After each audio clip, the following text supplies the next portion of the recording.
Subscribe कीजिए बिन Nasir network को और हमारी फैमिली का हिस्सा बनिए। ख़वातीन के एक मारूफ सरकारी कॉलेज में इंग्लिश का पीरियड था कि एक तालिबा जोर जोर से रोने लगी। टीचर ने पढ़ाना छोड़ा, भागम भाग इसके पास जा पहुंची। बड़ी नरमी से दरियाफ्त किया, क्या बात है बेटी, क्यों रो रही हो? इसने ससकियां लेकर जवाब दिया, मेरे फीस के पैसे चोरी हो गए हैं, बैग में रखे थे, किसी ने निकाल लिए हैं। टीचर ने एक लड़की को इशारा करते हुए कहा, कमरे के दरवाजे बंद कर दो, कोई बाहर ना जाए, सबकी तलाशी होगी। टीचर ने सामने की 3 तालिबात की खुद तलाशी ली और फिर इन्हें पूरी क्लास की तालिबात की जेबी चेक करने और बस्तों की तलाशी की हिदायत कर दी। कुछ देर बाद 2 लड़कियों की तकरार से अचानक क्लास एक बार फिर शोर से गूंज उठी।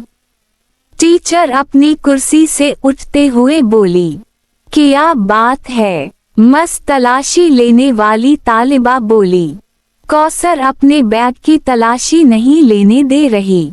टीचर वही तड़क से बोली, पैसे फिर उसी ने चुराए होंगे। कौसर तड़प कर बोली, नहीं नहीं मस, मैं चोर नहीं हूँ।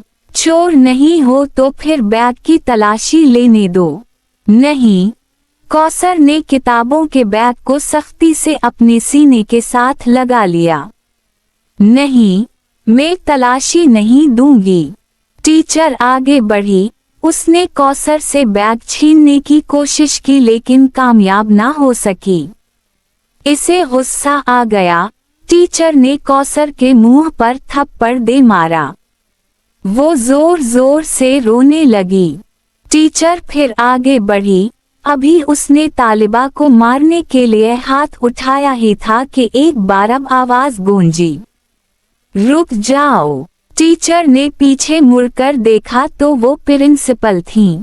ना जाने कब किसी ने इन्हें खबर कर दी थी।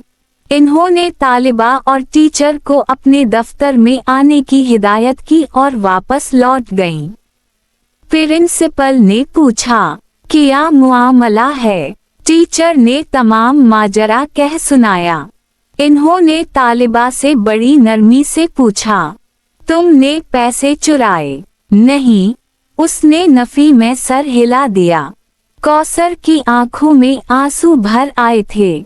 बिलफर्ज मान भी लिया जाए, प्रिंसिपल मुतानत से बोली।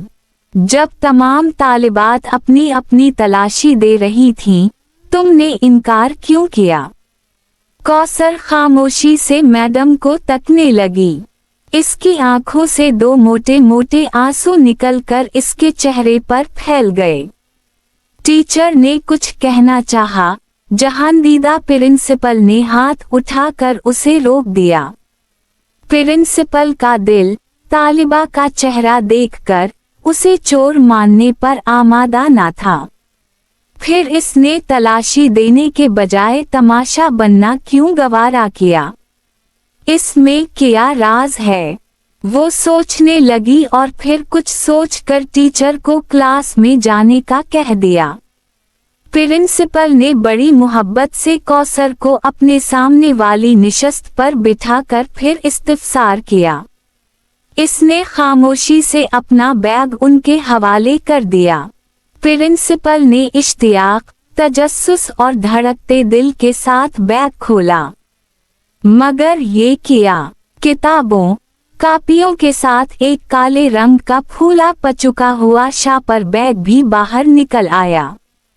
तालिबा को यूं लगा जैसे इसका दिल सीने से बाहर निकल आया हो। कौसर की हिचकियां बंध गईं। प्रिंसिपल ने शापर खोला, इसमें खाए आधा खाए बर्गर, समोसे और पेज़े के टुकड़े, नान, कुछ कबाब और दही की चटनी में डूबी चिकन की बोटियां थीं। सारा मुआमला प्रिंसिपल की समझ में आ गया। वो कांपते वजूद के साथ उठी, रोती हुई कौसर को गले लगाकर खुद भी रोने लग गई। कौसर ने बताया, मेरा कोई बड़ा भाई नहीं। दीगर 3 बहन भाई मुझसे छोटे हैं। वालिद साहब रिटायरमेंट से पहले ही बीमार रहने लगे थे। घर में कोई और कुफैल नहीं है। पेंशन से गुजारा नहीं होता। भूख से मजबूर होकर एक दिन रात का फाका था। नाश्ते में कुछ ना था। कॉलेज आने लगी तो भूख और नकाहत से चलना मुश्किल हो गया। मैं एक टिक्का कबाब की दुकान के आगे से गुजरी तो कचरे में कुछ नान के टुकड़े और आधा खाना एक चिकन पीस पड़ा देखा। बेइख्तियार उठाकर खा लिया। करीबी नल से पानी पीकर खुदा का शुक्र अदा किया। फिर ऐसा कई मर्तबा हुआ। एक दिन मैं दुकान के थड़े पर बैठी पीठ का दोज़ख भर रही थी कि दुकान का मालिक आ गया। इसने मुझे देखा तो देखता ही रह गया। नदीदों की तरह नान और कबाब के टुकड़े खाता देखकर पहले वो परेशान हुआ, फिर सारी बात इसकी समझ में आ गई। वो एक नेक और हमदर्द इंसान साबित हुआ। मैंने उसे अपने हालात सच सच बता दिए। इसे बहुत तरस आया। अब वो कभी कभी मेरे घर खाना भी भेज देता है और ग्राहकों का बचा हुआ खाना, बर्गर वगैरह रोजाना शापर में डालकर अपनी दुकान के बाहर एक मखसूस जगह पर रख देता है, जो मैं कॉलेज आते हुए उठाकर किताबों के बैग में रख लेती हूँ और जाते हुए घर ले जाती हूँ। मेरे अम्मी अब्बू को इल्म है। मैंने कई मर्तबा देखा है लोगों का बचा खिच्चा खाना खाते वक्त उनकी आंखों में आंसू होते हैं। बहन भाई छोटे हैं, इन्हें कुछ इल्म नहीं। वो तो एक दूसरे से छीन कर भी खा जाते हैं। बस यही वजह थी कि मैं बैग नहीं दिखा रही थी। खुदारा अपने इर्द गिर्द ऐसे सफेद पोश लोगों का ख्याल रखा करें। ये अपनी इज्जत को गुर्बत पर तरजीह देते हैं।